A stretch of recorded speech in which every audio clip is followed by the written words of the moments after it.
mau masuk dia. Oke. Di review ya. Jadi biar nanti ke depannya saya bisa mengingatkan apa yang belum kita bahas gitu.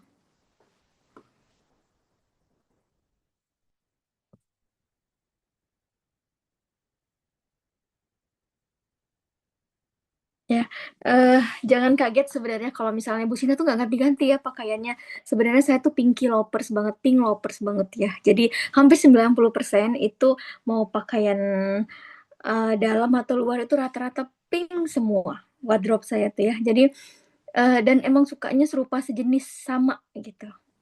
Jadi ya begitulah, termasuk kalau ngajar di kelas pun ya, itu blazer saya pun hampir 90% itu pink semua. Emang suka banget gitu ya. Jadi jangan itu jadi merusak pemandangan mata kalian lah. Oke, sekarang saya mau share screen dulu.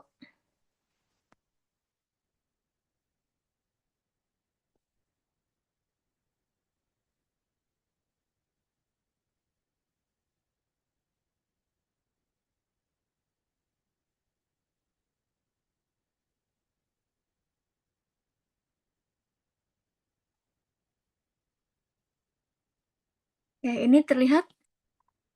Ada muncul? Oke, terlihat ya. Terlihat, Bu.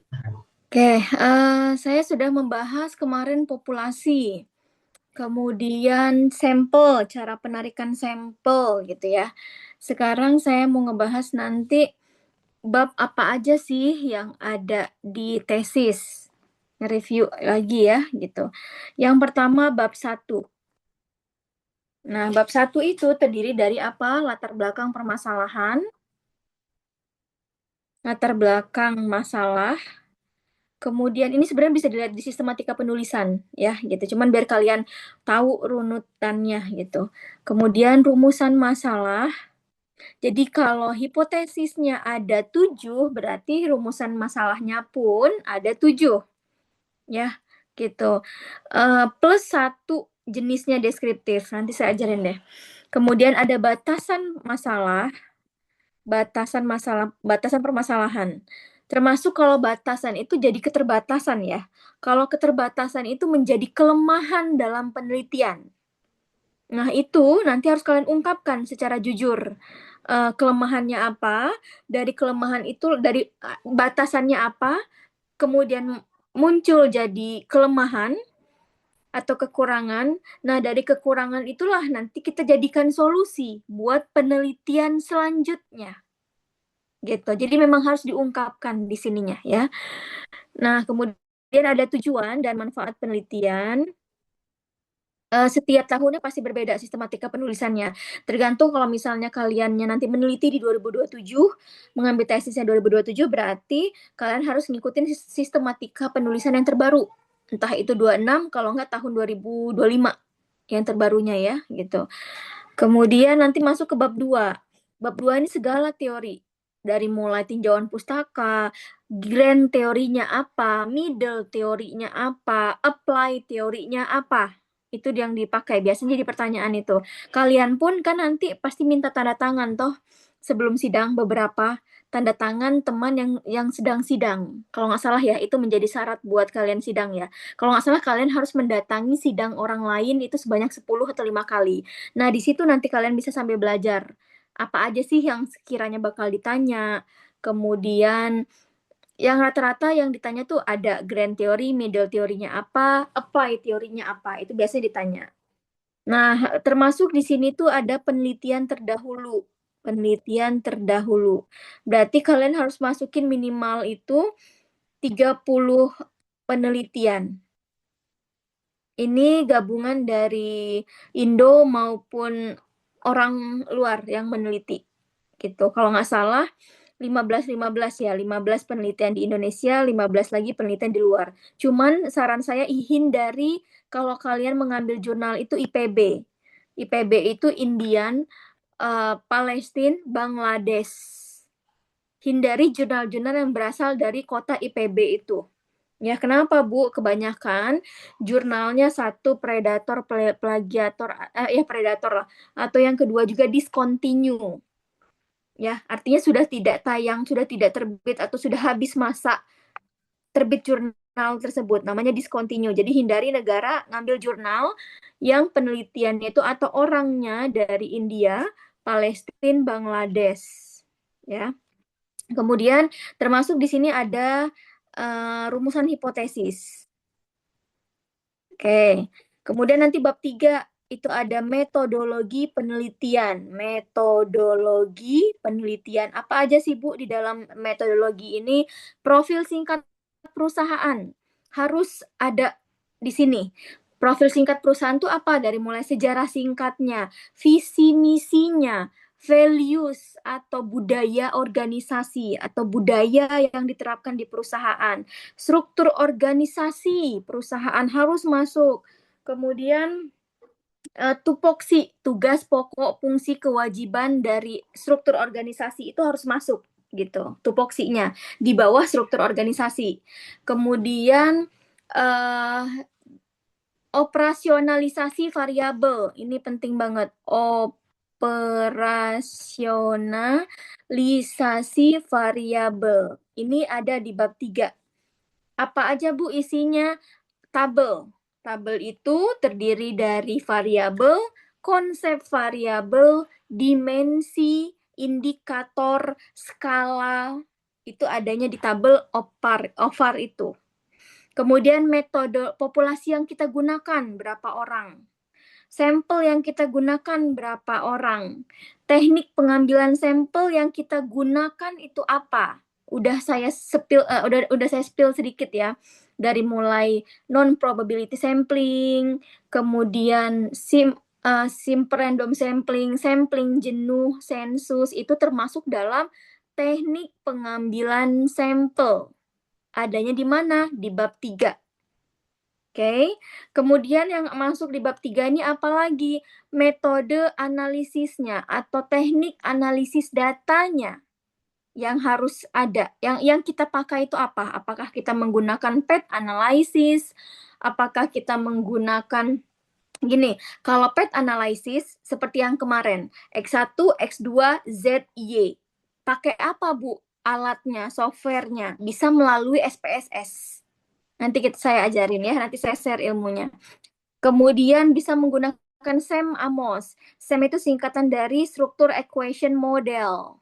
Kemudian PLS, kemudian eViews. Nah, itu merupakan software-software statistik yang bisa kalian gunakan.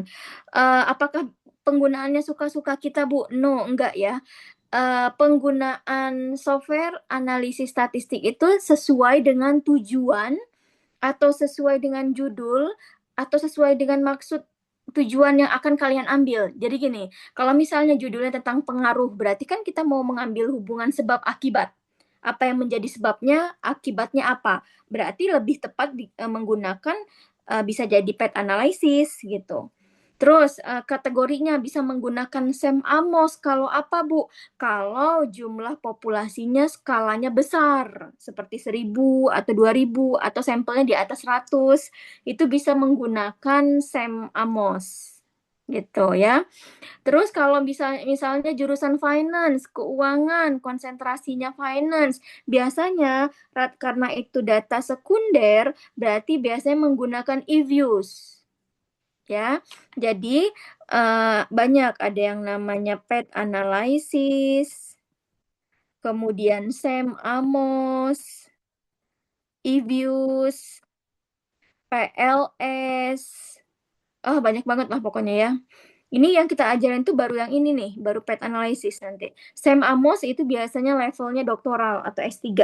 Itu biasanya rata-rata banyak kan pakai SEM-AMOS karena wah itu aja bisa meneliti 7 variabel, kemudian setiap variabel itu terdiri dari bisa jadi 20 indikator, jadi banyak banget, scope-nya skalanya besar gitu. Kalau eViews biasanya finance, konsentrasinya biasanya menggunakan eViews gitu. Terus lanjut, bab 4. Bab 4 itu adanya apa, Bu? Pembahasan. Pembahasan itu menjawab rumusan masalah. Sekarang saya tanya coba. Eh, kalau misalnya rumusan masalahnya ada 7, berarti pembahasannya ada berapa? Arauna. Mana Arauna? Halo, Arauna? Kayak Gali, mana Gali? Iya, Bu. Ya, kalau rumusan masalah kita ada 7 nih. Hmm. Berarti pembahasannya ada berapa poin? Eh, Kalau 7 ya, Bu. Mm-mm. 5 mungkin, Bu. 5. Sekitar 5-an. 5. Oke. Hmm. Hazmin. Hazmin mana Hazmin? Lalu Ibu izin off kan ya Bu masih di jalan. Ya, apa Hazmin? Pokoknya yang off cam saya banyak tanya, tanya aja. Enggak. Kayak apa? Ada 7 Ibu. Misalnya rumusan masalahnya ada 7, Ini ada 7 berarti berarti pembahasannya ada berapa banyak? 7. 7 juga. Iya, 7 Ibu. Oke, oke, betul ya. Jadi kalau misalnya rumusan hipotesis kita ada 7 poin pertanyaan, berarti poin yang akan ada di bab 4 tuh ada 7 juga. Intinya apa? Pembahasan itu menjawab rumusan masalah. Ya dong, jadi kita ngelemparin pertanyaan. Akan kita bahas di mana? Di pembahasan. Kita bahas tuh, kita ulas tuh. Gitu, poinnya ada 7. Oke, kemudian terakhir bab 5. Penutup. Penutup itu terdiri dari apa? Simpulan dan saran. Kemudian ada yang namanya dapus, daftar pustaka, kemudian ada lampiran-lampiran. Termasuk bagian terakhir itu daftar riwayat hidup penulis. Ya, lampiran di sini terdiri dari apa? Surat pengantar dari kampus keluar ke objek ke objek penelitian, penelitian. kemudian apa aja lampiran Bu? Surat dari kampus ke objek penelitian, kemudian dari objek penelitian ke kampus bahwa kita diterima meneliti di situ, kemudian lampirannya kuesioner juga kita tampilkan kuesioner, kemudian coding data yang 5, 4, 3, 2, 1 itu coding data. Kemudian lampiran output SPSS-nya kita masukkan dan daftar riwayat hidup penulis. Gitu. Dapus ini bisa jadi 5 atau 6 halaman. Apa aja isinya, Bu? Dapus itu terdiri dari buku, daftar pustaka, buku, sumbernya buku. Kemudian sumbernya jurnal, itu dimasukkan juga yang bersumber dari jurnal. Kemudian dari website kalau ada dimasukkan juga. Kemudian sumber daftar pustaka apa? Perundang-undangan dimasukkan juga. Perundang-undangan itu wajib masuk. Ya, itu oke. Okay. Nah, inilah yang harus ada, wajib ada di tesis. Bisa jadi 200 halaman atau under 200 gitu ya. Atau lebih dari 200, bisa jadi 300 halaman tergantung kebutuhannya. Semakin banyak variabelnya, semakin tebal juga tesisnya. Gitu. Oke, sekarang saya ulas satu-satu. Latar belakang kemarin sudah singkat ya. Nah, saya mau ngajarin hipotesisnya, metodenya. Karena ini mata kuliah statistika, berarti saya lebih perdalam tentang metodenya. Gitu ya. Oke. Sampai ini ada yang mau ditanya? Bu, Bu Sinta tanya. izin tanya Bu. Iya, siapa yang duluan Iya, nih? siapa? Ah, siapa Bu Sinta? Bu Sinta yang pilih aja. Eh, Deanira deh. Ladies Boleh. first. Bu Sinta mau tanya, ini kan di bab 5 itu harus ada yang lampiran penelitian ya. Mhm, Kebetulan mhm, saya itu menelitinya memang mau di kantor sendiri yang tempat saya kerja. Nah, mhm. beberapa temen itu yang udah beres tesis di kantor memang kantor nggak minta juga lampiran penelitian karena memang kita udah izin dari sebelum daftar S2. Jadi itu kalau emang nggak dilampirin di bab 5 boleh nggak sih Bu? Atau memang tetap bikin aja gitu? Oke.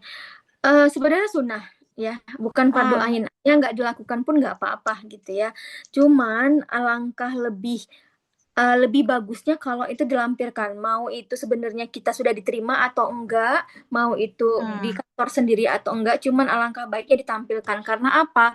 Di situ jadi poin plus sendiri buat penguji. Artinya memang betul em, artinya memang betul kita melakukan di situ gitu. Kemudian betul kita diterima di situ, termasuk kalau bisa dokumentasi ya, dokumentasi foto pada saat kalian interview, foto pada saat kalian ngomong, wawancara langsung ke manajernya, itu akan lebih memperkuat argumen, memperkuat apa ya, dapat poin plusnya lah. Oh ini berarti anak emang benar terjun ke lapangan gitu. Baik, oke Gitu Ibu, ya. makasih. Oke, ada lagi? Dianira? Bu Sinta izin Udah, Bu. Ibu cukup. Hmm. Gimana? Yang Ya, cowok coba? suaranya Ibu jelas, maaf izin. Oh jelas jelas. Nah, enggak Bu, cuma mau tanya aja terkait tadi daftar pustaka. Itu kan ada jurnal, ada buku ya Bu ya, grand-grand teori Mhm. gitu. Kalau di Widyatama sendiri Bu, itu ada persentasenya nggak Bu? Izin sebelumnya kan saya satu di UPI Bu. Nah, Mhm. kalau di UPI itu dulu waktu saya satu di Prodi harus lebih banyak jurnal ketimbang buku. Nah, kalau bisa di tesis plus di Widyatama itu gimana Bu? Oke, sama saja sebenarnya. Memang harus kalau bisa kalau ada persentasenya, kalau saya bisa bikin persentasenya ya gitu. 40% itu dari buku, 60% itu diwajibkan dari jurnal gitu. Cuman ini untuk secara keseluruhan, artinya dari bab 1 sampai bab 4 gitu ya. Tapi kalau untuk bagian penelitian terdahulu gitu, itu wajib kudu 30-30-nya jurnal. Ya, semua jurnal. Dan lupa saya, harus 5 tahun terakhir jurnalnya. Gitu. Berarti kalau kalian meneliti 2027, berarti diambil dari 2000, berapa tuh? 2002, 22. Oke. Jangan di bawah dari 2022. Kalau misalnya ketemu jurnal yang bagus, tapi di tahun 2021 cut off. Gitu ya, hilangkan, carinya yang di atas 2000, yang 2022 mulainya gitu. Kemudian banyak banget sumber jurnal itu, bisa dari Emerald, bisa dari Simargo, bisa dari Elsevier, bisa dari kalau Indonesianya Sinta, Google Scholar, bisa dari ResearchGate, bisa dari ResearchRabbit, bisa dari Publish or Veris, bisa dari ya Simargo itu untuk level Scopus, Emerald itu untuk level Scopus, Elsevier itu untuk level Scopus gitu ya. Ini saya ajarin. Jadi kalau misalnya kalian ketik di Emerald, ini salah satu aja buat ngambil jurnal Scopusnya. Klik keywordnya. Keyword itu apa? Variabel yang akan kalian teliti. Misalnya kalian meneliti tentang kepemimpinan transformasional. Berarti keywordnya in English-nya apa? Transformational leadership. Oke, tinggal klik keywordnya, kemudian muncul tuh nanti di Emerald itu ya.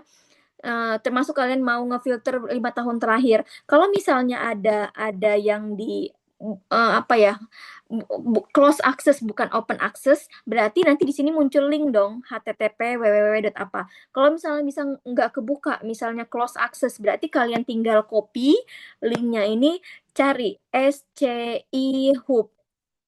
Nah, ini saya kasih ajarin aja. Anak bimbingan saya biasanya saya ajarin tuh. Buka SCI Hub, kemudian kopas linknya, nanti muncul tuh di situ. Baru bisa di-download, baru bisa di-save. Gitu ya. Pokoknya termasuk yang Research Rabbit. Kalau mau belajar tutorialnya banyak banget gitu ya.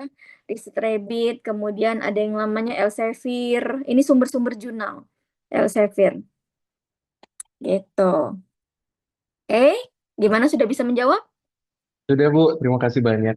Ya, siapa lagi? Oke, sekarang saya mau ini ajarin apa aja yang harus ada di bab 3 itu. Yang pertama, uji instrumen penelitian. Ini wajib pasti ada. Ini saya ajarin hitung-hitungan apa aja sih Bu yang harus ada di bab 3 gitu. Kalau masalah teori bisa kalian baca dari jurnal. Ya, uji instrumen penelitian terdiri dari apa? Uji validitas data. Nanti kita ajarin, nanti saya praktek, nanti saya buka SPSS-nya. Kemudian kedua, uji reliabilitas data. Kemudian ada yang namanya uji asumsi klasik. Ya, ada uji asumsi klasik. Uji asumsi klasik ini terdiri dari apa? Uji normalitas data, uji heteroskedastisitas data. Ini hitung semua. Hitung di mana? Di SPSS. Dengan cara apa? Masukin coding. Ya. Kemudian ada yang namanya uji multi kolinearitas data. Uji multikolinearitas data. Oke. Yang terakhir itu sebenarnya ada uji autokorelasi data. Cuman itu jarang digunakan. Kenapa? Uji autokorelasi data itu digunakan kalau datanya bersifat time series atau cross section ya. Artinya sedangkan kalau data kita itu bukan berbentuk cross section. Gitu ya. Nah, jadi biasanya jarang digunakan uji autokorelasi. Nah, kemudian ada yang namanya uji kalau misalnya kalian pakai PET berarti uji PET analysis. Ya. Nah, uji PET analysis, kemudian ada uji koefisien korelasi. Uji koefisien korelasi, ada yang namanya uji koefisien determinasi. Nah, gitu. Kemudian ini terakhir ada yang namanya uji hipotesis. Hipotesis. Nah, ada yang namanya uji parsial. Ada yang namanya, ini gimana sih gesernya? Ada yang namanya uji simultan. Nah, ini semua wajib harus ada di tesis. Gitu, karena ini merupakan tonggak awalnya gitu. Hilang satu komponen, berarti nanti pengujiannya jadi nggak maksimal. Gitu. Oke. Gimana? Ada yang mau bertanya?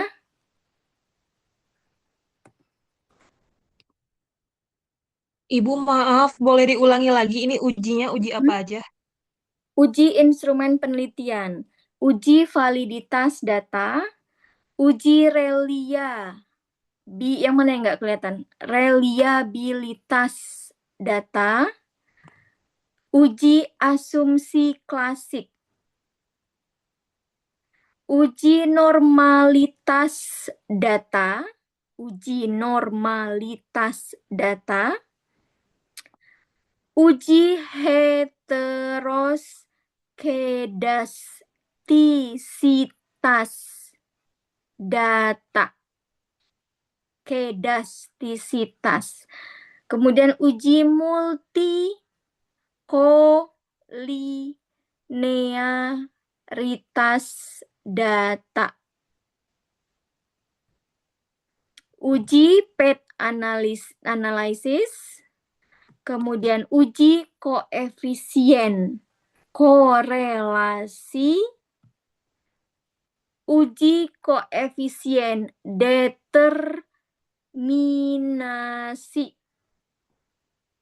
Uji hipotesis, uji parsial, uji simultan. Oke, gimana? Sudah bisa? Sudah, Bu. Terima kasih. Oke, berikutnya. Kemarin saya ajarin ini. Bu, Ini sebelumnya namanya. izin bertanya boleh, Bu? Kenapa? Ini kan sekedar cerita saat kuliah S1 ya, Bu ya. Pada saat uji validitas itu nggak valid-valid sama kalau uji normalitas itu kadang uji validitasnya oke, validitasnya itu nggak normal datanya. Nah, itu tuh disebabkan oleh apa sih, Bu? Apakah Oke. sebaran datanya atau emang output dari SPSS seperti itu jadi nggak bisa apa ya namanya nggak bisa diakalin gitu, apa kayak gimana gitu, Ibu? Oke, good. Ya, bagus pertanyaannya ya. Nah, kenapa kok nggak valid-valid? gitu. Tapi jangan pernah data dimanipulasi. Jangan pernah memanipulasi data karena resikonya besar. Bisa jadi pada saat sidang kalian disuruh tes langsung, kemudian kalian ternyata ada aja penguji yang jahil. Jahil tuh dalam arti pengen bener ngebukti kalian tuh nggak ngebengkel, kalian tuh nggak manipulasi data. Cuman beberapa aja dosen yang seperti itu gitu ya. Pesan saya jangan gitu. Kenapa bisa terjadi tidak valid data itu, Bu? Pertanyaannya, Hazmin, kita ini sebenarnya ilmu sosial atau ilmu eksakta yang sudah pasti? Atau ilmu sosial kalau manajemen itu? Ilmu sosial, Bu. Ilmu sosial, oke. Kalau ilmu sosial itu ilmu penuh ketidakpastian. Kenapa? Makanya ada yang namanya standar error.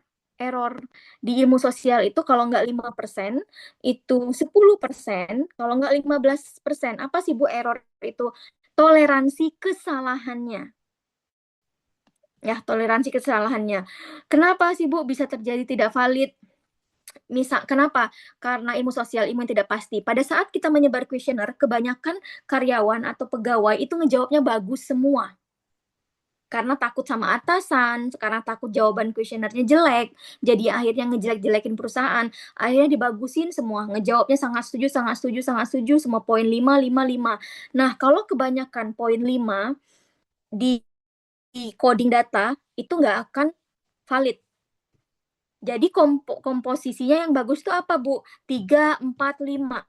Kebanyakan ngejawab 1 pun atau 2 pun itu nggak akan valid. Ya, jadi yang pertama itu dilihat dari standar error. Oke.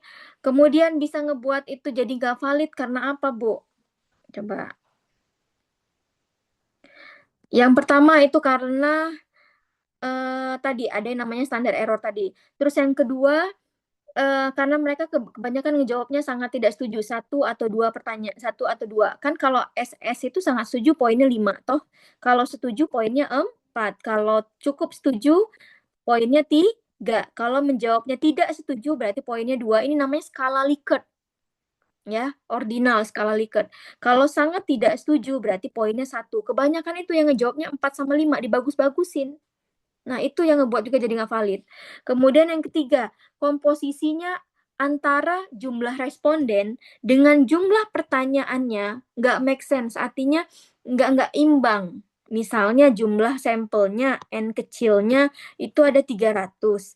Dan jumlah pertanyaannya dari keempat variabel, QWL, lingkungan kerja, kepuasan kerja, dan kinerja, itu totalnya cuma ada 20 pertanyaan.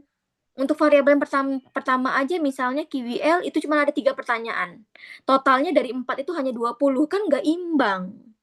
Nah, ini bisa menyebabkan juga nggak valid. Oke? Nah, terus solusinya gimana, Bu? Lakukan buat pertanyaan lagi, sebar ulang. Itu yang pertama. Kita sebar ulang, olah lagi, input lagi, SPSS lagi, running lagi, sampai ketemu nilai validnya, nilai semua indikatornya itu valid. Gitu ya. Kemudian yang kedua, solusinya apa? Satu dimensi dibuat lebih dari 1 indikator pertanyaan. Misalnya 1 dimensi dibikin 3 pertanyaan. Pada saat ada 1 poin yang tidak valid, hilangkan. Ya, kita pakai cuma 2 indikator saja. Boleh nggak, Bu? Boleh. Misalnya di bab 3 ada 10 indikator untuk variabel X1, tapi ternyata nanti di pembahasan dari 10 itu yang valid cuma 7, yang kita pakai cuma 7, boleh nggak, Bu? Boleh. Gitu, karena kita mengkat atau kita nggak ngebolehin yang valid itu masuk. Jadi kita pakai yang validnya aja. Nah, gitu. Kemudian solusi berikutnya, janganlah terlalu sedikit jumlah indikator ya. Jadi kalau sampelnya 300, usahakan jumlah indikator itu banyaklah gitu. Imbang juga 25 atau 30 jumlah indikator gitu. Gimana?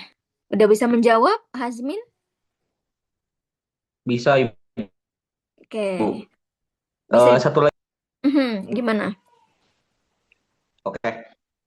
Itu kan biasanya itu kalau pengalaman saya dulu, kan saya lulusan pendidikannya Bu ya, nyebarnya ke siswa.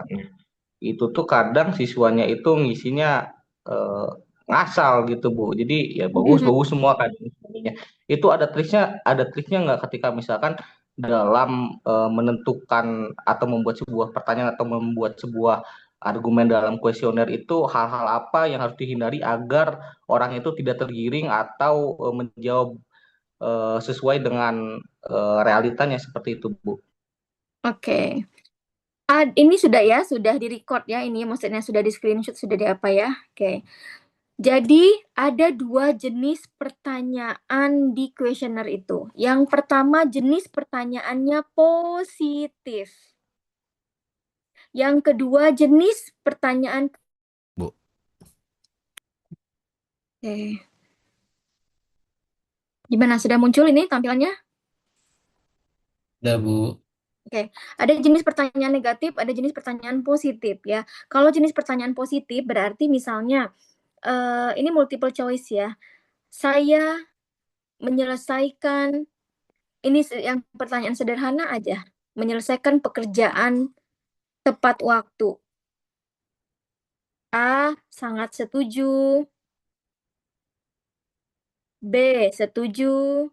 C, cukup setuju. D, sangat D, tidak setuju.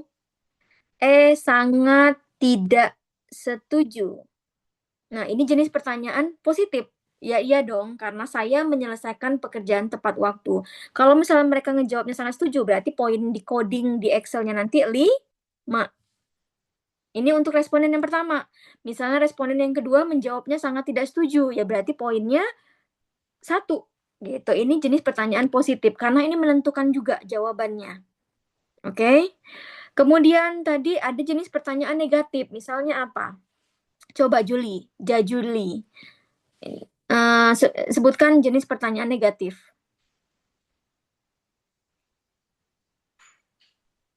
Coba. Saya tidak datang tepat waktu. Saya tidak datang tepat waktu. Coba. Saya tidak datang tepat waktu. Pilihan pertanyaannya tadi sama ya? Iya, Sangat sama skala Likert ya. sekali Likert ya, sangat setuju, Ya. cukup setuju, tidak setuju, sangat tidak setuju. Saya tidak datang tepat waktu. Kalau misalnya mereka ngejawabnya, saya nggak setuju kok dengan. Jadi intinya gini, pertanyaan di kuesioner itu pertanyaan yang peneliti ajukan kepada responden. Oke, sepakat ya. Kalau mereka tidak sepakat dengan pertanyaan peneliti, mereka akan menjawab lain. Jadi mereka itu ngebaca kuesioner tuh kayak ngomong sama dirinya sendiri. Misalnya, saya tidak datang tepat waktu. Enggak kok. Saya nggak setuju dengan pernyataan ini. Ini kata responden. Saya selama ini selalu datang tepat waktu. Berarti jawabannya apa? Sangat tidak setuju. Setuju ya. Betul. Ya kan? 1. Berarti poinnya 1. 1. Gitu ya. Jadi artinya ada pernyataan negatif yang ada pertanyaan negatif. Ini balik lagi. Juli, ini pertanyaan atau pernyataan? Pernyataan. Pernyataan, betul. Saya tidak datang tepat waktu. Kalau bentuknya pertanyaan, apakah Bapak Ibu datang ke kantor tepat waktu? Itu pertanyaan. Nanti pada saat kuesioner di tesis yang diberikan apa? Pernyataan. Apakah mereka setuju dengan pernyataan yang diberikan peneliti atau tidak setuju? Nah, dari ini pun kalau kita memberikan pernyataannya negatif, otomatis yang mereka ngejawabnya pasti poinnya 1, meskipun nanti jawabannya positif. Artinya gini, kan kalau sangat tidak datang tepat waktu kan mereka nggak setuju, berarti apa yang mereka rasakan itu positif. Saya selama ini datang tepat waktu, gitu. Dari ini aja udah kelihatan. Ini poinnya 5. Tanya. Sebentar, ini poinnya 5, ini poinnya 1. Betul nggak? Nah, ini bisa mempengaruhi tingkat validitasnya nanti. Gitu, dari jenis Hmm. pertanyaannya juga. Ini poinnya Hmm. 1, sedangkan ini poinnya 5. Ngaruh nggak nanti ke hasil validitasnya? Sangat berpengaruh. Jadi pertanyaannya, jenis kuesioner yang kalian berikan itu sangat menentukan jawaban responden. Sangat menentukan hasil hipotesis akhirnya. Apakah ada pengaruh, apakah tidak ada pengaruh. Gitu. Ya, mau tanya apa? Bu, penempatan dia positif negatifnya itu apakah diselang-seling atau dibagi per segmen atau gimana, Bu? Penempatan apa tadi? Coba ulangin, saya Ya, nggak. pertanyaan penempatan untuk susunan urutan penempatan ada yang pertanyaan yang positif sama yang negatif, Bu. Apakah akan disusun Mhm. selang-seling ataukah ada satu segmen dia positif, satu segmen negatif itu seperti apa, Bu? Oke, tergantung indikatornya. Tergantung indikator di OVAR-nya nanti. Nah, oke, di OVAR itu harus ada apa aja. Ini tabel OVAR ya yang biasanya dipakai di tesis. Ini ada nomor, ini ada variabel, ini ada konsep variabel. Ini ada dimensi, ini ada indikator, ini ada skala, kemudian terakhir itu ada nomor item. Oke. Ini nomor 1, misalnya variabel X1-nya apa yang sudah kita pelajari kemarin? QWL, Quality Work of Life. Konsep variabelnya, definisinya. QWL adalah bla bla bla bla bla gitu. Ini taruhnya di konsep, definisi. Dimensinya, misalnya QWL itu dimensinya apa? Kesenjangan sosial, ini misal ya, ngarang. Kesenjangan sosial, ini satu dimensi. Indikatornya dibikin 3 pertanyaan. Pertanyaan pertama, pertanyaan kedua, pertanyaan yang ketiga. Nah, ngebuat indikator ini dari mana, Bu? Bisa diambil dari buku yang pertama. Misalnya, menurut definisi dari Hare et al., QWL adalah bla bla bla. Hare et al. Juga mengeluarkan dimensi dan indikator QWL terdiri dari bla bla bla. Nah, itu bisa kita pakai di indikator ini. Atau indikator juga biasanya diadaptasi dari jurnal. Yang lebih valid yang mana, Bu? Diadaptasi. Jadi biar kalian ngebuat indikator pertanyaan kuesionernya tidak ngarang, bebas. Adaptasi itu apa sih, Bu? Kalian mengutip, mengambil, memperluas indikator dari jurnal. Itu akan jauh lebih valid. Kenapa? Karena kan kalau kita ngambil dari jurnal artinya sudah terbukti dong. Orang sudah melakukan uji dong di jurnal itu. Udah otomatis valid nggak? Valid dong. Jadi lebih oke kalau indikator yang dipakai kita adaptasi dari jurnal orang lain. Nah, jadi nanti pada saat sidang nih menarik ya. Jadi pertanyaan, pasti ada pertanyaan penguji. Dari mana cara Anda menentukan indikator pertanyaan di kuesioner di tabel OVAR-nya? Jawabannya, saya menentukan indikator untuk variabel X1 dari mengadaptasi jurnal, mengadaptasi penelitian yang dilakukan oleh siapa, sebut orangnya, gitu. Nah, dasar inilah saya kembangkan untuk membuat itu menjadi sebuah indikator. Nah, itu cakep. Berarti kalian ngebuat di indikator itu nggak ngarang gitu. Nah, turunan dari indikator inilah akan kita buat pertanyaan tadi di kuesioner ini. Nah, jadi saling turun-menurun. Bab 2, kemudian masuk ke OVAR indikator, masuk ke pertanyaan. Ini turun-temurun, ada turunannya. Jadi kita ngebuat pertanyaan kuesioner itu nggak ngarang bebas. Luar angkasa, nggak ngarang kayak gitu. Ya. Nah, kapan kita menggunakan positif dan negatif tadi pertanyaannya tergantung dari indikatornya. Gitu. Arahnya mau arah pertanyaan positif atau arah pertanyaan negatif. Gitu, ya.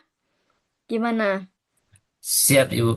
Dan kecenderungan mungkin responden akan lebih fokus kalau kita kasih pertanyaan negatif ya, Bu ya. Karena mereka akan agak mikir ya, Bu ya.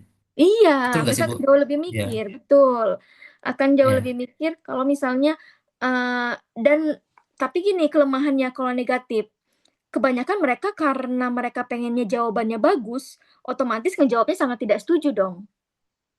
Akhirnya kebanyakan Iya, jawabannya iya. satu, betul nggak? Logikanya kayak gitu, ya. Artinya Iya, karena iya, kita iya. memberikan pernyataan, misalnya pernyataan yang kedua, saya tidak menyelesaikan pekerjaan tepat waktu. mereka akan ngejawabnya sangat tidak setuju. Artinya mereka selama ini sudah menyelesaikan pekerjaan tepat waktu. Berarti cenderung jawabannya di coding nanti 1. Satu. Nah, Iya, betul nggak? Jadi iya, saran Bu. saya kalau kita mau ngebuat mereka mikir, mereka ngebuat agak ngejelimet, agak keren dikit, emang jenis pertanyaannya negatif. Cuman mending amannya yang positif aja gitu, gitu ya. Karena Siap, Ibu. Siap. mempengaruhi. Oke, ada lagi pertanyaan lain? Bu, kalau gabungan keduanya itu Mhm. nggak positif dan negatif. Gabungan Kalau kedua nggak apa-apa, cuman bobotnya kalau bisa 60% 80% positif, 20%-nya negatif. Oke, nggak apa-apa, masih masuk baik. ya, gitu. Kalau dibuat semua positif pun pasti nggak akan valid. Dibuat semua negatif pun nggak akan valid juga. Jadi di-combine. Oke, 80-20 atau 90-10 gitu. Oke ya. Ada lagi pertanyaan? Izin bertanya, Bu. Gimana, Rika? Bu, kan saya rencananya mau ngambil penelitian di tempat saya kerja. Nah, sedangkan di tempat saya kerja itu karyawannya itu tidak banyak, kurang dari 100. Nah, saran dari Ibu kan sampelnya itu banyak ya. Tapi di kantor saya kan di bawah 100. Nah, itu apa tetap boleh melakukan penelitian di kantor, apa direkomendasiin nyari yang lebih banyak gitu sampelnya? Kalau masih ada waktu buat mencari yang lebih banyak sampelnya, cari lagi. Oke, cuman Tapi sebenarnya boleh nggak, Bu? boleh, sangat-sangat boleh. Ada nggak, Bu, pertanyaannya? Ada. Jadi kalau emang ternyata pilihannya balik lagi ke kamunya ya, karena kamu yang bakal terjun ke lapangan ya. Dosen pembimbing itu sebenarnya hanya mendampingin lah ya, yang terjun langsung kalian, yang mau dapat gelar kalian, yang bakal mempertanggungjawabannya kalian. Nyamannya itu adanya di kalian sendiri gitu. Sebenarnya pertanyaannya boleh apa enggak, Bu? Boleh. Ada nggak, Bu, penelitian yang kayak gitu? Ada. Jadi pertanyaannya boleh ambil atau enggak? Ambil. Oke, sekarang kalau misalnya di bawah dari 100 nggak apa-apa, masih oke, ambil aja. Berarti nanti kamu pakainya sampling jenuh atau sensus. Ya, semua anggota populasi dijadikan sebagai sampel. Misalnya N-nya ada 90, N besarnya, berarti N kecilnya pun 90, nggak apa-apa. Gitu. Tapi jangan pula kalau yang 30 misalnya kantornya, mending banting setir aja deh. Mending susah sekarang. Kalau cuma 30 banting setir aja, cari objek lain. Jangan konyol ya, gitu. Jadi kalau misalnya masih di atas 30 masih aman. Gitu ya. Kalau di bawah 30 itu level strata say gitu ya. Mending banting setir susah dikit nggak apa-apa. Atau misalnya join sama teman satu objek penelitian, boleh nggak, Bu? Rika dengan Pak Herman? Boleh. Tapi kan judulnya beda, Bu. Tapi kan objeknya sama, tapi kan datanya beda. Boleh nggak, Bu? Boleh. Gitu. Ya. Sekarang ada lagi mau tanyaan? Oke, nanti setiap tugas tolong bikin cover. Covernya sama seperti skripsi ya.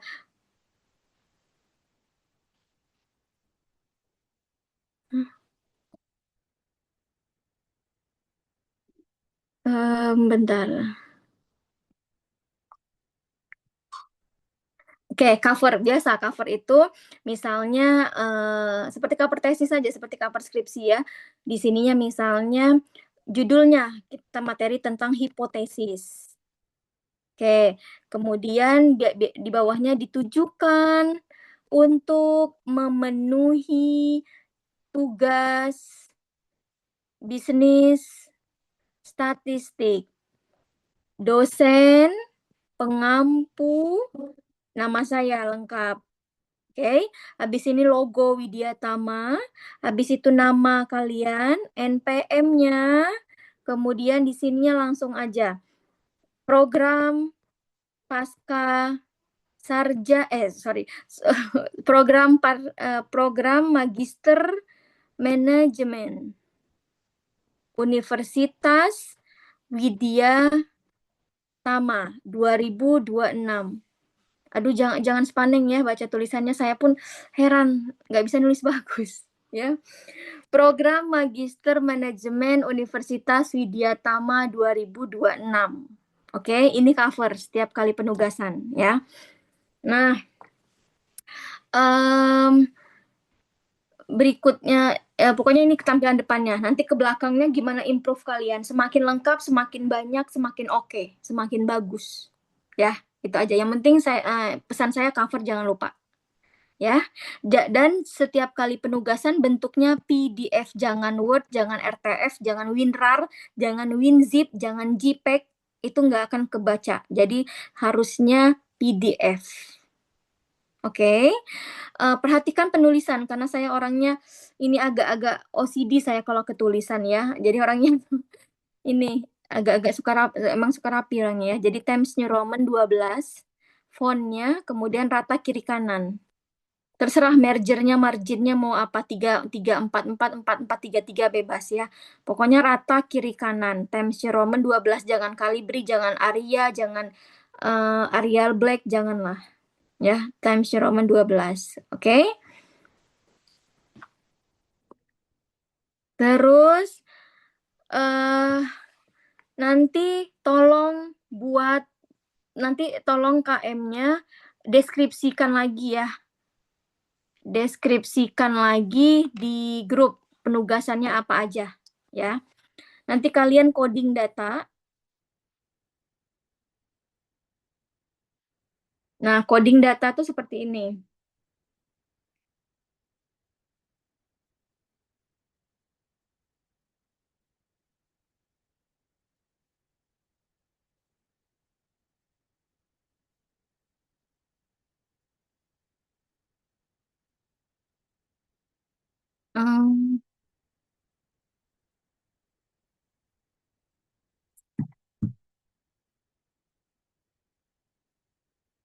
Nanti kalian coding data, jadi gini ke codingnya. Boleh pakai perusahaan kalian bekerja, ini nomor, respondennya misalnya ada 90 orang. Berarti di sininya bukan nomor tapi responden, RES singkatan. Kalau ada 90 berarti 1, 2, 3, 4, 5 sampai 90. Oke. Kemudian coding data itu misalnya ini coding data variabel QWL dalam kurung X1. Berarti nanti pada saat coding Excel-nya dibuat X11 dibuat lagi X12 dibuat lagi X13 X14 X15 X16 dan seterusnya gitu ya. Nah di sininya total gitu. Nah buat tahu di sininya, jadi gini, tugas pertamanya buat cover. Terus yang kedua, tentukan kalian mau ngambil judul apa. Judul tesisnya ngarang bebas boleh. Ya, judul tesis. Kemudian buat paradigma penelitian, gambarnya. Paradigma penelitian, gambarnya yang udah kemarin saya gambarin ya. Kemudian tentukan variabelnya, X1-nya apa, X2-nya apa, Z-nya apa, Y-nya apa. Kemudian tentukan hipotesis. Boleh mengerjakannya di Word atau boleh mengerjakannya di Excel, bebas mangga silahkan. Asal jangan di PPT. Oke, hipotesisnya yang kemarin. Kalau misalnya ada 7, berarti hipotesis pun ada 7. Nah, ya dibuat seperti ini untuk bagian hipotesisnya. Oke, berikutnya indikatornya. Indikatornya gitu. Jadi boleh kalian mengambil itu di Google aja, misalnya tesis PDF, tapi cari deh tesis yang lengkap. Biasanya yang banyak melampirkan lengkap itu di UPI sih. Dia biasanya repositori Google-nya ada tuh. Ketik tesis PDF lengkap. Biasanya kalau UPI itu sampai bab 5, tapi dia kepotong-potong. Dan kelemahannya kalau UPI itu biasanya dia di lock, dikunci. ya. Jadi nggak bisa kopas, tapi nggak tahu kalau kalian canggih bisa ngebuat kunci itu lepas, itu bisa kebuka di kopas ya. Atau bebas terserah, atau bisa ambil dari jurnal itu bebas. Yang penting ada indikatornya gitu. Indikatornya misalnya untuk QWL-nya apa aja dijabarin. Misalnya 1 materi pembelajaran, 2 materi pembelajaran. Misalnya 2 apa ya? Pemateri. Nah, jadi saya pengen ada ininya, ada indikatornya, indikator pertanyaannya ya. Gitu. Cukup indikatornya aja yang saya pengen gitu. Misalnya QWL dia di jurnal itu atau di tesis itu misalnya orang lain ada 5, ya berarti kalian tampilkan ada 5. Berarti untuk di sininya ada 5. X11, X12, X13, X14 sampai X15. Nah, ini X16 nggak ada, langsung ke total. Total itu jumlahnya. Dijumlahin misalnya dia di sini untuk yang pertama, untuk responden pertama, untuk variabel X1 ada 5 menjawabnya. Untuk variabel X12 ada 3, ada 2, ada 1, ada 4. Gitu ya. Nah, ini didapat dari mana, Bu? Coding ini bebas random datanya. Yang penting saya pengen tahu dari jurnal itu ada berapa indikator. Ya. Nah, kemudian udah indikator baru masuk terakhir coding. Nah, ini untuk tugas hari Senin. Ya. Bisa dipahami? Judul tesis kalian cari, paradigmanya nanti gambar, variabelnya kalian jabarkan, X1-nya apa, X2-nya apa, hipotesisnya kalian gambar, indikatornya carinya di jurnal, kalau nggak di tesis, baru yang terakhir tabel coding. Udah gitu aja dulu. Oke. Tabel coding, kemudian yang terakhir uji instrumen penelitian. Uji instrumen penelitian. Nanti saya ajarin habis ini. Kita masuk ke uji validitas, uji reliabilitas. Ya. Gimana? Bisa dipahami?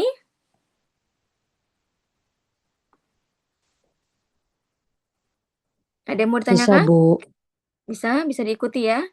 Oke, nanti saya ajarin uji Izin validitasnya. bertanya, Bu. Gimana?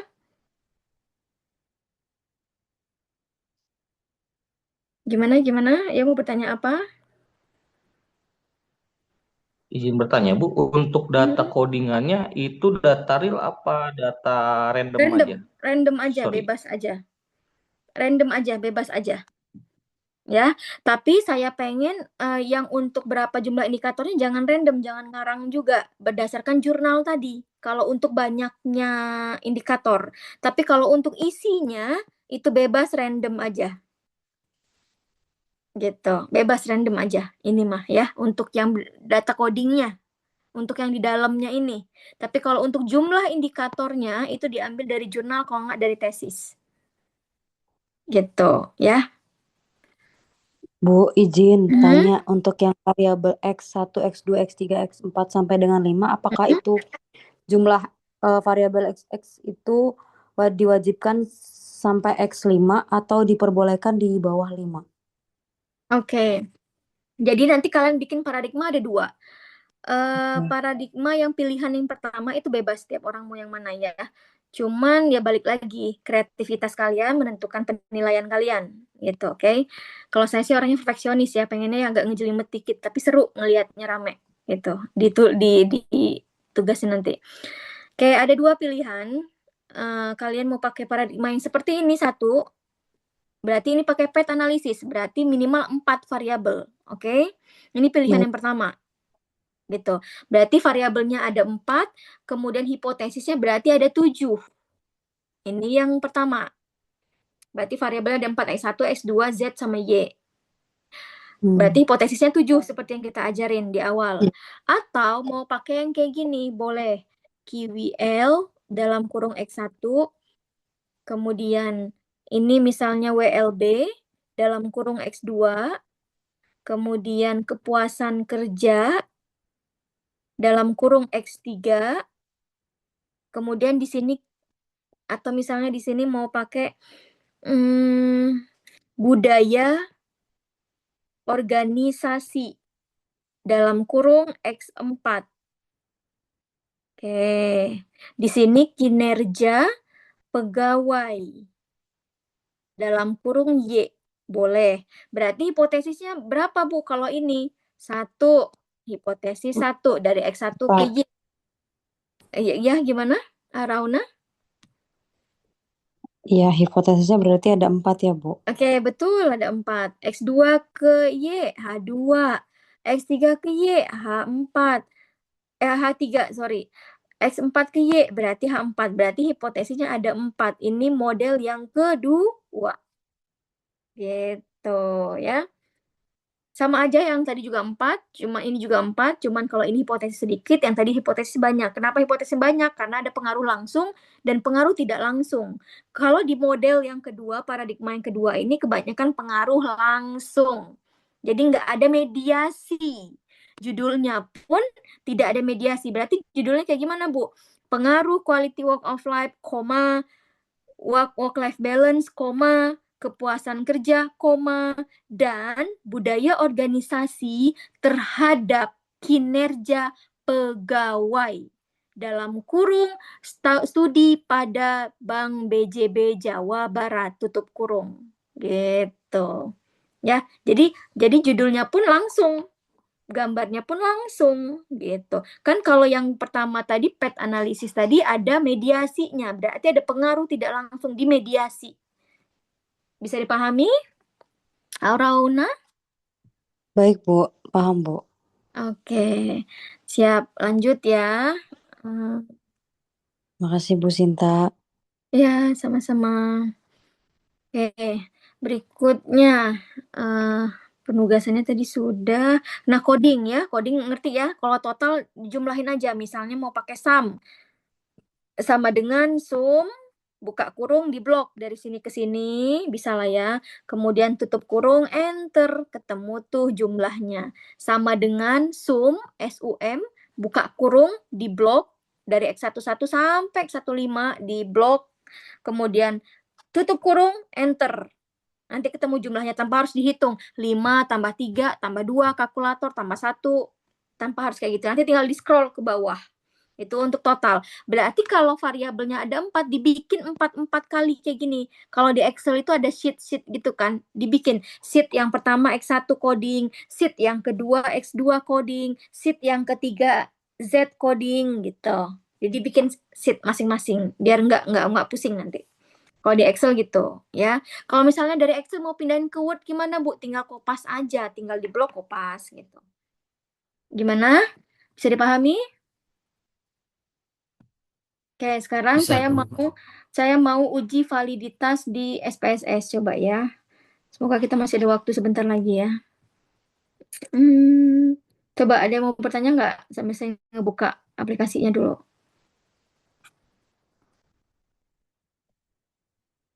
Gimana? Ada yang mau bertanya?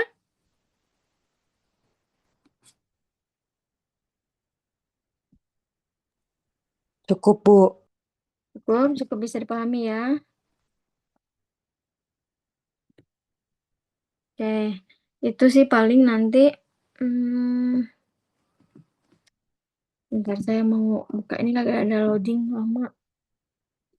Nah, nanti berarti untuk yang S2-nya pun sama, formatnya sama, dibikin coding kayak gitu tadi, ya. Nah, nanti ada uji validitas dan ada uji reliabilitas. Nanti kalian lakukan di situ ujinya. Contoh, ini saya pakai data, saya buka dari sini aja deh karena saya mau praktek ya.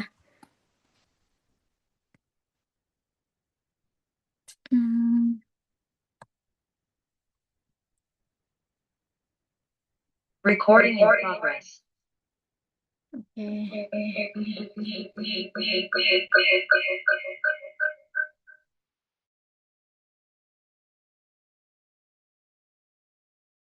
Nah, berapa orang lagi ini yang belum join?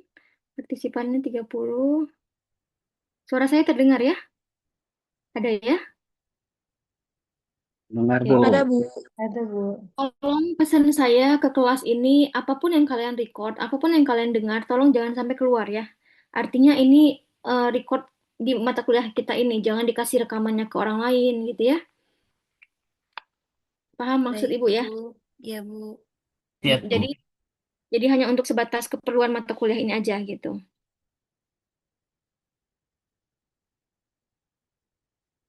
Oke.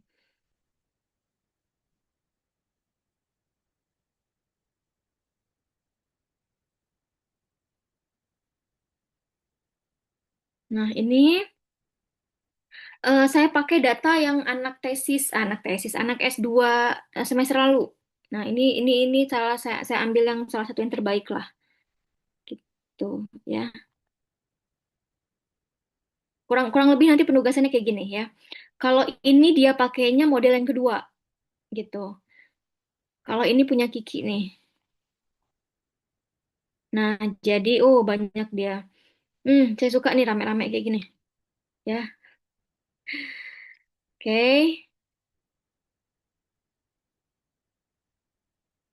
Ini bentar, berapa orang ini sudah join? Berapa orang yang udah join apa? Anugerah? Nuk, Ya, Anugerah 34, 36 orang, Bu. 36. Tadi berapa terakhir tuh? 37 ya?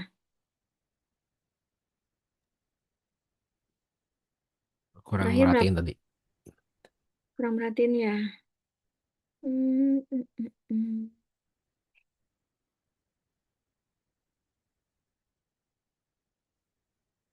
Oke,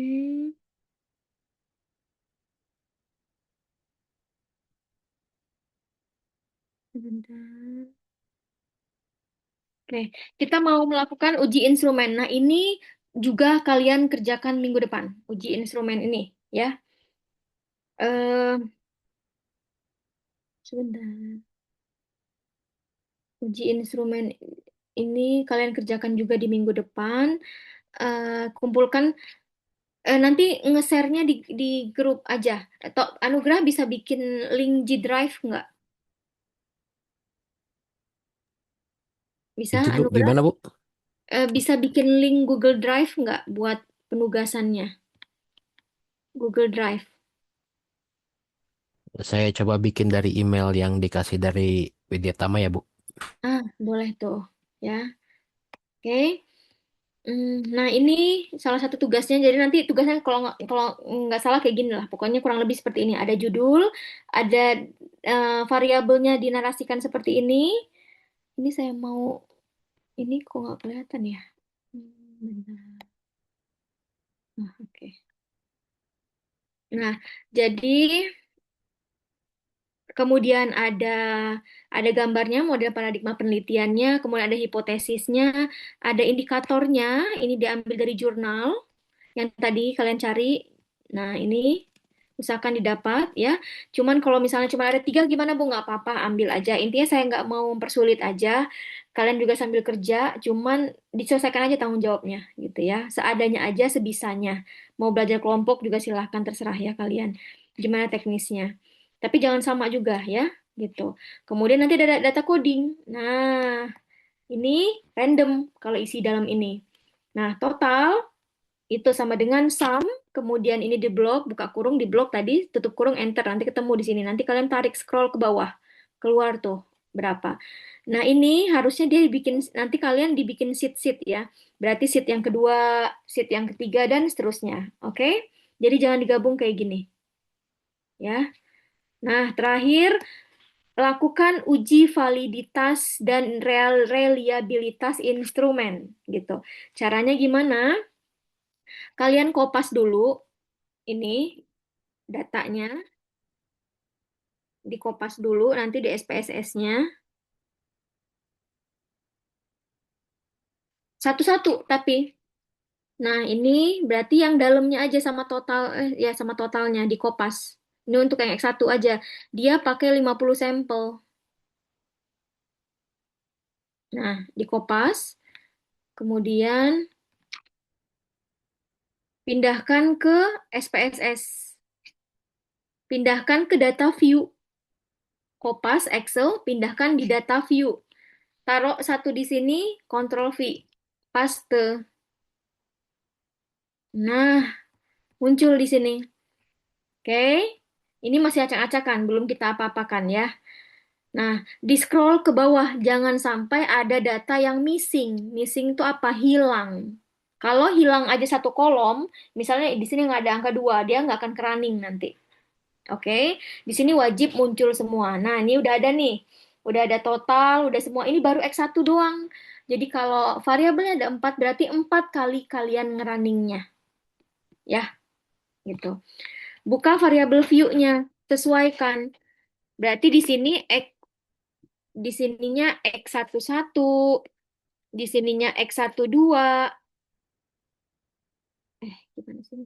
X12 ya, Ctrl A.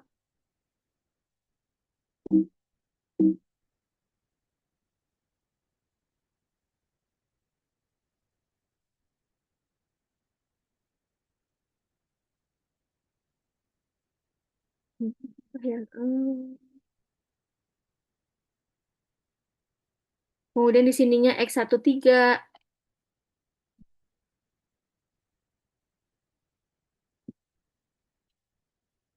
Sampai X1 sampai total ya.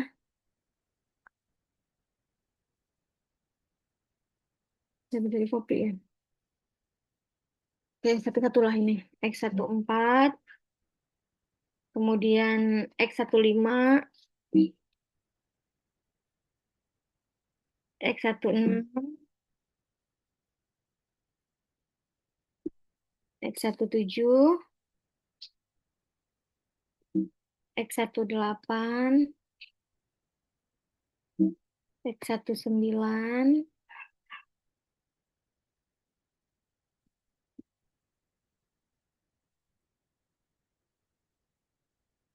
nah begini nih.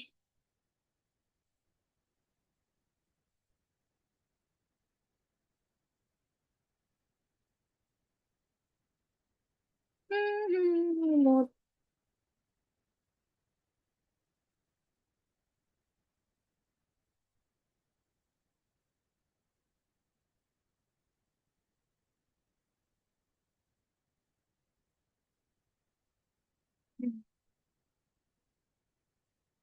Gitu ya, nanti dirubah sampai total gitu.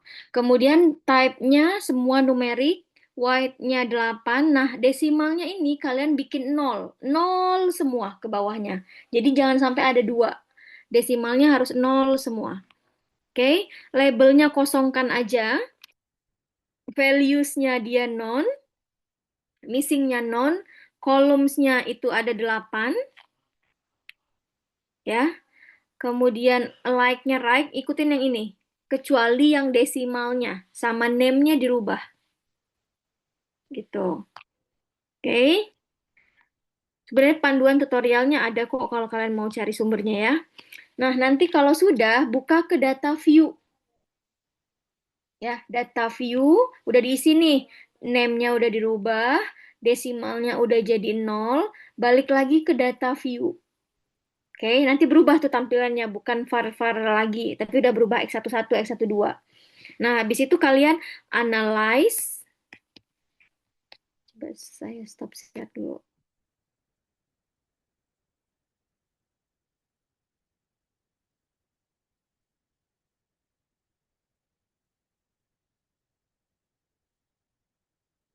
Ya, masih begini ya.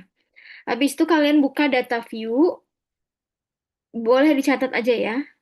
Klik analyze, correlate, atau saya tulis di kolom aja deh.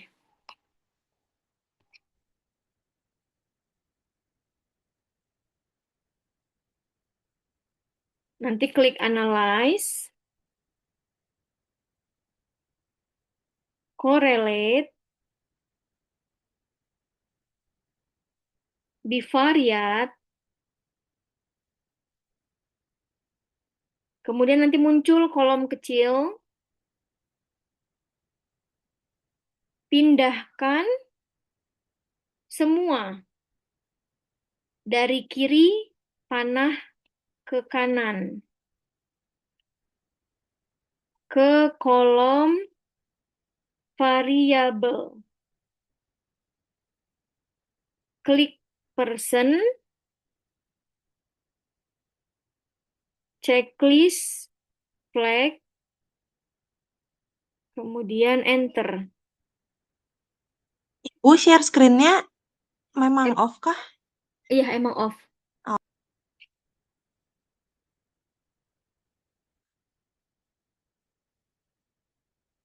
Oke, ini udah saya lihat di kolom chatnya, ya. Itu langkah-langkahnya. Ininya masih loading. Oke. Ya, gitu nanti klik udah dirubah itu name-nya X11, kemudian ubah desimalnya, langsung buka data view. Data view lakukan langkah ini. Nanti muncul tuh outputnya, ya. Ini saya share di grup, outputnya yang akan muncul nanti seperti ini. Boleh kalian lihat di grup.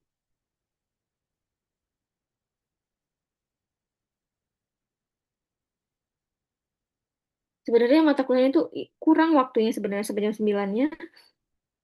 Karena banyak banget materi kita tuh. Tapi saya coba press lah, singkat-singkat aja. Oke, nanti muncul hasilnya kayak gitu di grup. Udah ada? Oke. Kemudian nanti kesimpulannya saya share juga di grup. Tinggal kalian rubah tuh gimana caranya jadi dari JPEG ke tulisan. Biasanya anak-anak muda sekarang canggih semua tuh. Jadi nggak perlu ketik ulang. Tuh, udah ada di grup ya. Udah cukup sampai situ aja. Berarti karena ada 4 variabel, 4 kali format seperti itu. Output sama kesimpulan. Ya, output sama kesimpulan berarti ada 4 kali. Variabel X1 dulu di running, keluar outputnya. Variabel X2, variabel Z, variabel Y. Hasilnya kesimpulannya kayak gitu. Coba buka di grup. Definisinya kalian kopas aja. Kesimpulannya kalian sesuaikan dengan hasil kalian yang kalian dapat. Ya, dibandingkannya dengan angka apa, Bu? Dibandingkannya dengan 0,3.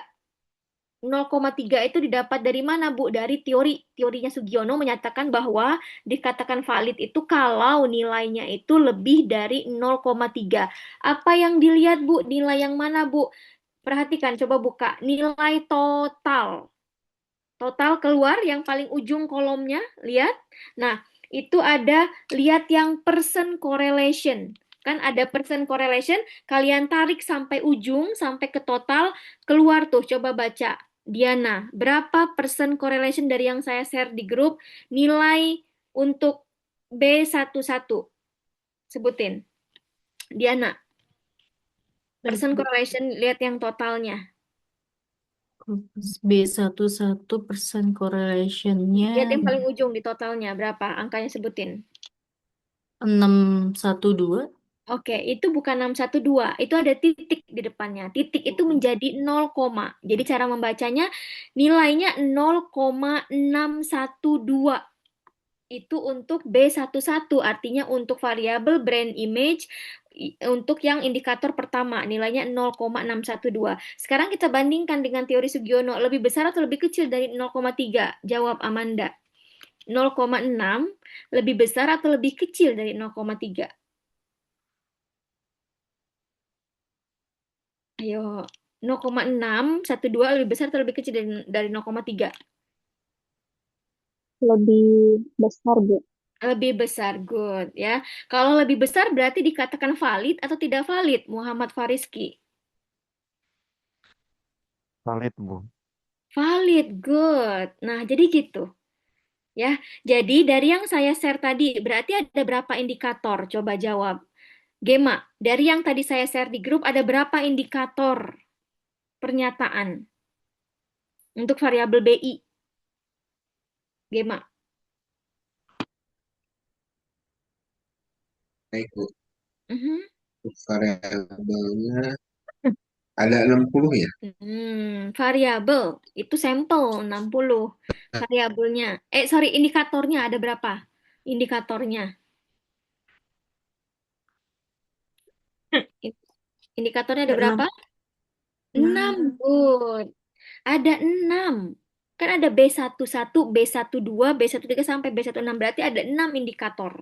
Nah, dari ke-6 indikator kalian bandingkan. Ada berapa yang valid, ada berapa yang tidak valid. Oh, indikator. Itu, iya, 6. itu Itu untuk bagian kesimpulannya.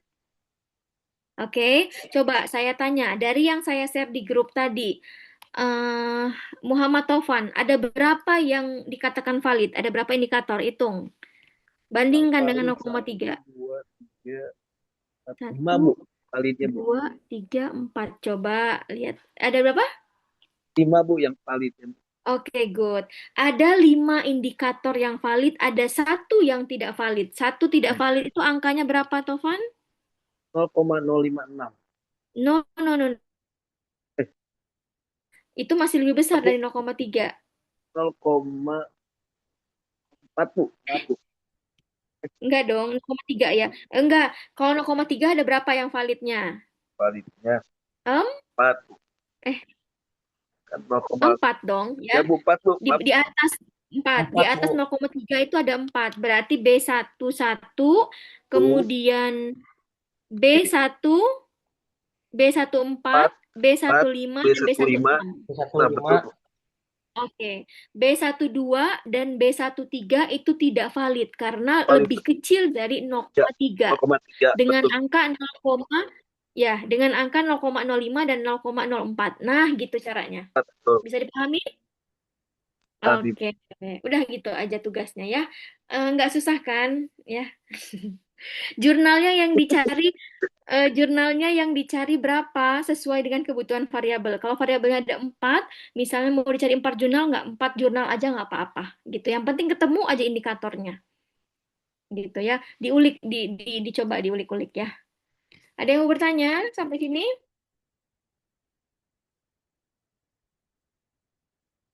Sudah bisa dipahami?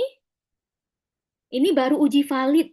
Kita belum uji reliabilitas, kita belum uji regresi, kita belum uji PET analisis, kita belum uji asumsi klasik, normalitas, heteros, multi, autokorelasi. Ini baru satu uji validitas.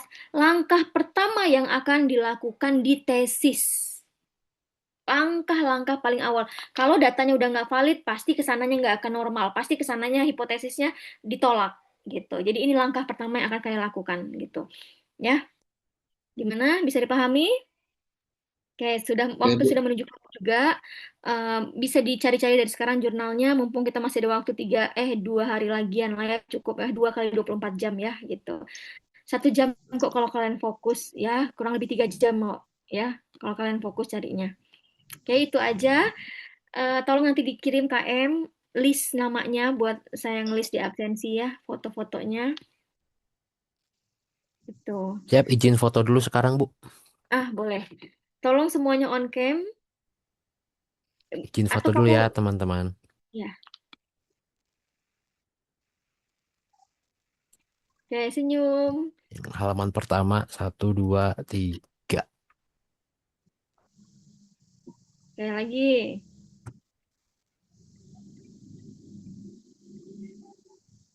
Yang halaman kedua. 1, 2, 3. Lagi. Yang namanya ya, tinggal yang namanya. Namanya di scroll ke bawah ya. Klik aja partisipannya tuh. Oke. Ini mukanya senyum, Bu, tapi otak sama hatinya lagi lagi mikir nih, Bu. Ya. Otak sama hatinya lagi mikir nih, Bu, penugasannya, Bu. Oke, gimana? Anugerah sudah cukup? Ya, sudah, Bu. Oke, itu aja. Pasti bakal kepake kok, daging kok isinya ya, gitu. Tenderloin di isinya. Pasti bakal kepake gitu ya. Dan pasti ada penilaian juga buat nilai matrikulasi untuk sebagai syarat untuk ngambil mata kuliah berikutnya di semester 2, 3 gitu. Jadi harus lulus mata kuliah matrikulasi ini, oke? Gitu aja. Dibuat seimprovisasi selengkap mungkin, sedetail mungkin. Saya orangnya agak ngejelimet, saya orangnya perfeksionis. Saya nggak suka yang detail-detail, simpel-simpel, kecil-kecil gitu, saya nggak suka. Diperbanyak aja, ya dibagusin lah, ya. Oke, gitu aja. Saya tutup perkuliahan ini. Wabillahi taufiq wal hidayah. Wassalamualaikum warahmatullahi wabarakatuh. Waalaikumsalam warahmatullahi wabarakatuh. Terima kasih, Bu. Terima kasih. Izin nih.